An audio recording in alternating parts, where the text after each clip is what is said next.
Welcome to the channel study with Giri sisters. Okay, last video में मैंने कहा था कि मैं क्लास 7th के बच्चों के लिए हिंदी में वीडियो प्रोवाइड कराऊंगी।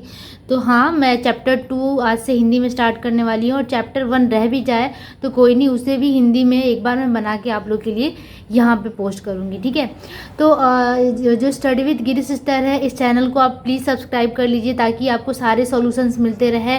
हिंदी में भी अब हम लोग ला रहे हैं, तो प्लीज़ हमारा सपोर्ट कीजिए ताकि हमें भी मोटिवेशन मिले और हम आगे आप लोगों के लिए इस तरीके के आंसर्स प्रोवाइड करते रहें। तो चलो स्टार्ट करते हैं चैप्टर 2 अनुपात से। ठीक है, तो चैप्टर 2 का जो अनुपात का इंट्रोडक्शन वीडियो होगा वो मैं फिर से अपलोड कर दूंगी। वैसे मैंने एक अपलोड कर रखा है, वहाँ से आप देख सकते हैं, वहाँ मैंने हिंदी में भी समझाया है, तो उसका मैं लिंक डिस्क्रिप्शन में दे दूंगी। और जो एक्सरसाइज है, आज एक्सरसाइज 2.1 स्टार्ट करते हैं।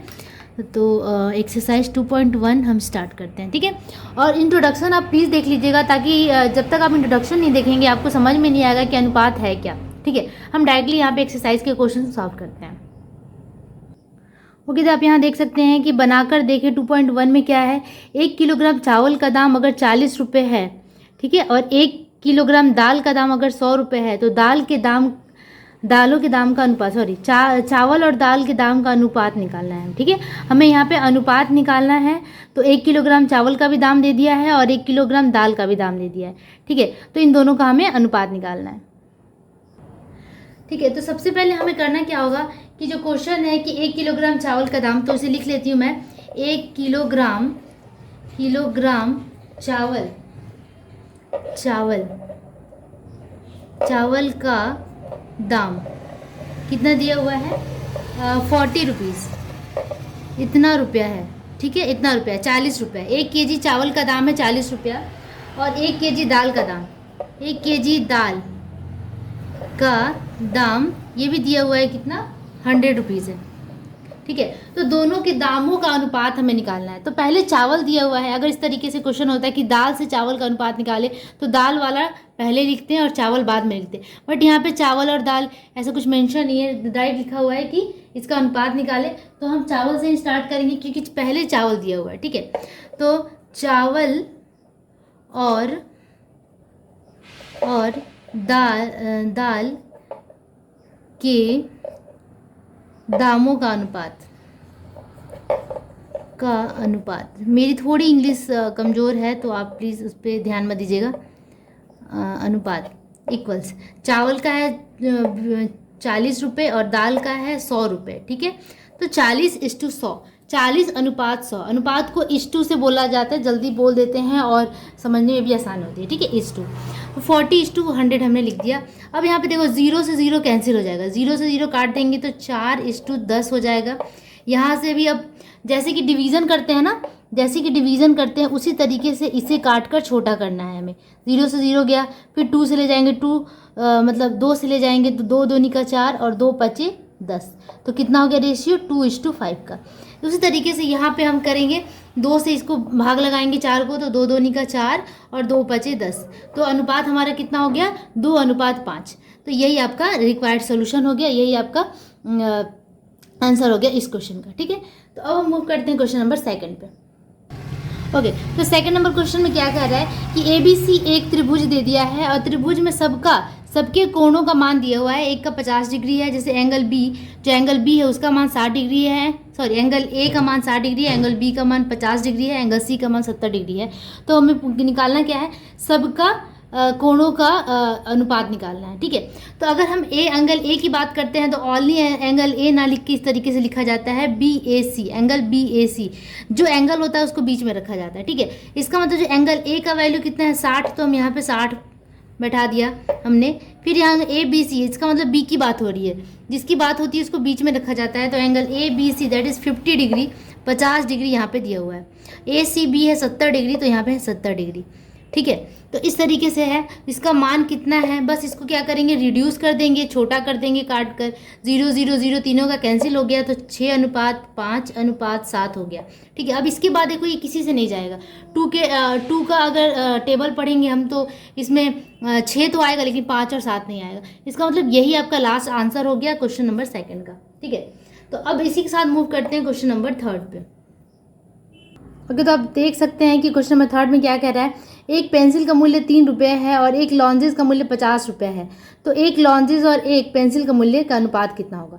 ठीक है, एक लॉन्जेस और एक पेंसिल के मूल्य का अनुपात हमें निकालना है। ठीक है, एक पेंसिल का मूल्य भी दिया हुआ है और एक लॉन्जेस का भी मूल्य दिया हुआ है। ठीक है, तो सबसे पहले हम ये लिख लेंगे कि एक पेंसिल का मूल्य कितना है।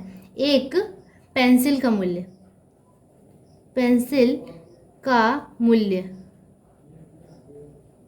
बराबर, मूल्य कितना दिया हुआ है, 3 रुपये है।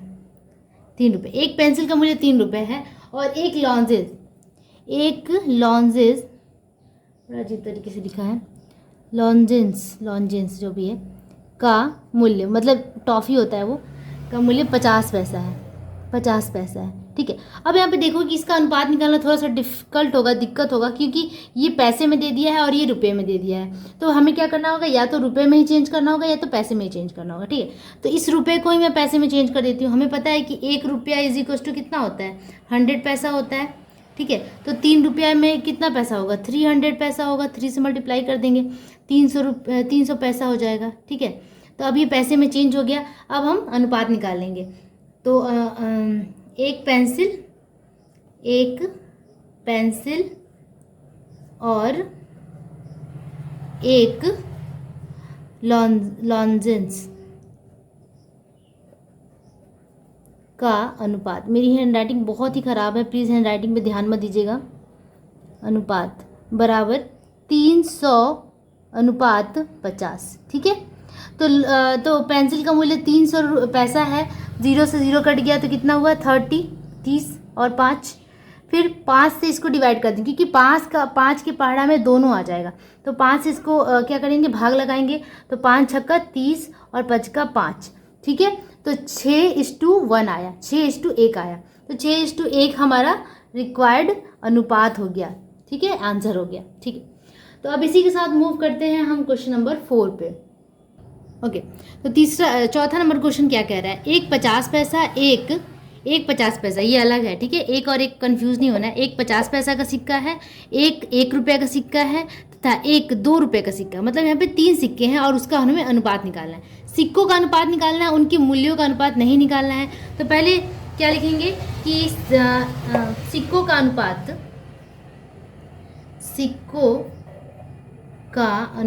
ये आंसर मैं करने जा रही हूँ। ठीक है, अनुपात, 1 रुपया का सिक्का, 1 रुपया, अच्छा एक पहले 50 पैसा का सिक्का है, एक 50 पैसा, एक 50 पैसा, एक ही कॉइन है। 50 पैसा का कितना सिक्का है, एक ही सिक्का है। ठीक है, एक 50 पैसा है इस टू एक 1 रुपया है, 1 रुपया है। और जो थर्ड नंबर कॉइन है, जो तीसरा कॉइन है, वो 2 रुपये का है, एक 2 रुपये का कॉइन, 2 रुपये का सिक्का। तो ये सारे क्या है, सिक्के हैं। एक 50 पैसा का सिक्का है, तो 50 पैसे का सिक्का है एक। ठीक है, तो इसको 50 पैसा हम लिख सकते हैं। ठीक है, एक 1 रुपये का सिक्का है, तो 1 रुपये में कितना पैसा होता है, 1 रुपये में होता है 100 पैसा, है ना, 100 पैसा होता है। ठीक है, तो 1 रुपये का हम, चलो पहले तो मैं इसको, पहले ये मैंने स्टेटमेंट में लिखा था, मतलब हिंदी में लिखा था, अब मैं इसको अंकों में लिख देती हूँ। ठीक है, शब्दों में लिखा था, मैं अंकों में लिख रही हूँ। 50 पैसा लिख दिया, 1 रुपया लिख दिया और यहाँ पे 2 रुपया लिख दिया। एक एक सिक्का है सबका। ठीक है, अब इसका हमें रेशियो निकालना है। तो पहले 50 पैसा तो पैसा में ही रहेगा, सबको किसी एक में चेंज कर देना, या तो पैसा या तो रुपया। 1 रुपये में कितना पैसा, 100 पैसा, तो 100 पैसा हो गया। ठीक है, 100 पैसा। और उसी तरीके से 2 रुपये में कितना पैसा हो गया, 200 पैसा। अब सारे पैसे में चेंज हो गया। अब हम इजली काट सकते हैं 50:100:200। ठीक है, अब इसका 0 0 0 तीनों का कट गया, तो कितना हो गया, 5:10:20। अब 5 से सबको डिवाइड कर देते हैं, भाग लगा देते हैं, तो 5 का 5, 5 दूना 10 और 5 चौका 20। अब ये भाग नहीं लगेगा। ठीक है, तो इसका अनुपात यही हो गया, यही आपका आंसर है क्वेश्चन नंबर 4। ठीक है, अब इसी के साथ अगले क्वेश्चन पे हम चलते हैं। ओके, तो अब क्वेश्चन नंबर 5 देखिए। 5 में क्या है, उमा की उम्र 12 वर्ष 6 माह। ठीक है, उमा की उम्र कितनी है, 12 वर्ष 6 महीना। रातुल की उम्र 12 वर्ष 4 महीना और नूरजहाँ की उम्र 12 वर्ष है, तो तीनों की उम्र का अनुपात निकालना है। ठीक है, तो बस इसको जैसे अनुपात का नियम है उसी तरीके से बनाना है इसे। तो हम सबसे पहले क्या लिखेंगे कि उमा का उम्र कितना है। उमा का उम्र कितना है, 12 वर्ष 6 महीना 6 माह।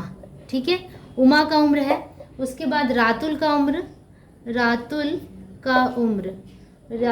है 12 वर्ष 4 माह। ठीक है, उसके बाद है नूरजहाँ का उम्र, इसका उम्र कितना है, 12 वर्ष है। ठीक है, तो इसका उम्र 12 वर्ष। अब तीनों की उम्र का अनुपात निकालना है, तो उम्रों का अनुपात 12 वर्ष 6 माह इस्टू 12 वर्ष 4 माह इस्टू 12 वर्ष। ठीक है, अब इसे हमें किसी एक में चेंज करना होगा, या तो वर्ष में चेंज करना होगा या तो महीने में चेंज करना होगा। ठीक है, तो जो छोटा होता है उसमें चेंज करना ज़्यादा ईजी होता है, तो हम लोग क्या करेंगे, माह में ही चेंज कर लेंगे। तो एक वर्ष में हमें पता है कि एक वर्ष में कितना महीना होता है, 12 महीना होता है, 12 माह होता है। ठीक है, एक वर्ष में 12 माह होता है, तो 12 वर्ष में कितना माह हो जाएगा, 12 × 12 × 12। ठीक है, अब ये माह में चेंज होगी, ये महीने में चेंज हो गया, तो महीने के साथ महीने को क्या करेंगे, जोड़ देंगे। ठीक है, अब ये पूरा जो है ये महीने में बदल गया। यहाँ पे भी 12 वर्ष 4 महीना है, तो एक वर्ष में अगर 12 महीना होता है तो 12 वर्ष में कितना महीना होगा, 12 × 12 महीना, तो 12 × 12।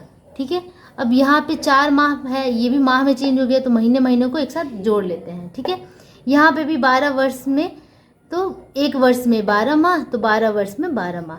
अब ये सारे जो है माह में बदल गए हैं। ठीक है, अब इस सबको हमें क्या करना है, इसको सिंप्लीफाई करना है। 12 × 12 144 होता है, जोड़ 6, यहाँ पे भी 144 जोड़ 4, यहाँ पे 144। ठीक है, अब हम क्या करेंगे, सबको ऐड कर देते हैं। ये हो गया आपका 150 हो जाएगा आई थिंक, 150 महीना, और ये हो जाएगा आपका 4 4 8 148 महीना, और ये हो गया 144। अब ये डिजिट थोड़ा सा बड़ा हो गया, इसे हमें क्या करना है, इस तरीके से कट करना है कि एक ही पहाड़े में, एक ही टेबल में ये तीनों आ जाए। ठीक है, तो अगर आपको नहीं समझ में आया तो आप 2 से स्टार्ट करो। ठीक है, सबसे आसान है। अगर 2 से इसको काटेंगे तो 2 7 14, यहाँ 10 हो गया 10, 2 बचे 10। ठीक है, फिर 2 7 14, 2 चौका 8, 2 7 14 और 2 2 निका 4। अब देखो ये कटेगा क्या किसी चीज़ से, 75 74 72, नहीं, ये अब किसी से नहीं कटेगा, यही आपका आंसर हो गया। ठीक है, तो क्वेश्चन नंबर 5 भी हमने यहाँ पे कंप्लीट कर लिया। अब मूव करते हैं क्वेश्चन नंबर छठे क्वेश्चन पे। तो छठा क्वेश्चन क्या कह रहा है, समकोण समद्विबाहु त्रिभुज के कोणों का अनुपात कितना होगा, ये हमें निकालना है। ठीक है, तो सबसे पहले एक फिगर में बना देती हूँ, समकोण समद्विबाहु त्रिभुज। क्या ये समकोण समद्विबाहु त्रिभुज है, नहीं, क्योंकि समकोण होना चाहिए उसमें। इसका मतलब समद्विबाहु त्रिभुज कैसा होगा, 90 डिग्री का एंगल, और ये 2 भुजाएं बराबर होनी चाहिए, तो ये हो गया समकोण समद्विबाहु त्रिभुज। एक कोण समकोण का होना चाहिए। ठीक है, और समद्विबाहु का मतलब 2 भुजाएं भी बराबर होनी चाहिए।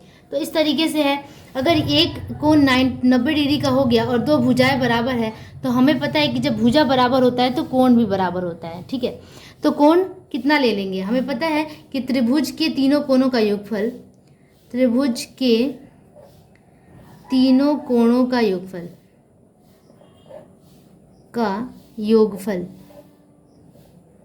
बराबर 180 डिग्री होता है। ठीक है, अब एक कोण हमारा 90 डिग्री का हो गया।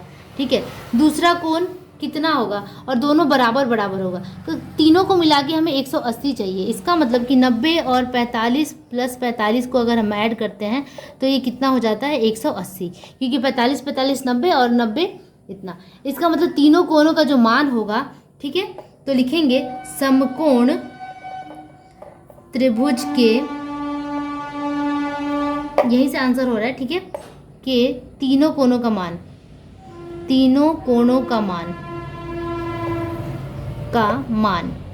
बराबर 90, 45, 45। ठीक है, 90 डिग्री, 45 डिग्री और 45 डिग्री। ठीक है, अब इनका हमें अनुपात निकालना है, तो वही लिखेंगे फिर से, समकोण त्रिभुज के तीनों कोणों का अनुपात बराबर अनुपात लिख लेंगे 90:45:45, ठीक है। अब इसको किससे काटेंगे, 45 के पहाड़े में 90 दो बार में ही आ जाएगा, 45 दूना 90 होता है, तो 45 से काट दो, तो ये हो गया 2 बार में, ये 1 बार में, और ये 45 का 45, तो ये आपका 2:1:1 आंसर हो गया क्वेश्चन नंबर 6 का, ठीक है।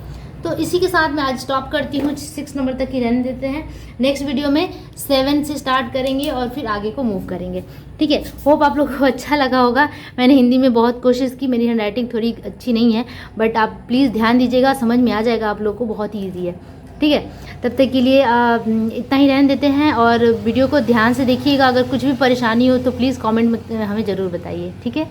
और इसी तरीके से हमें सपोर्ट करते रहिए, और बाय बाय।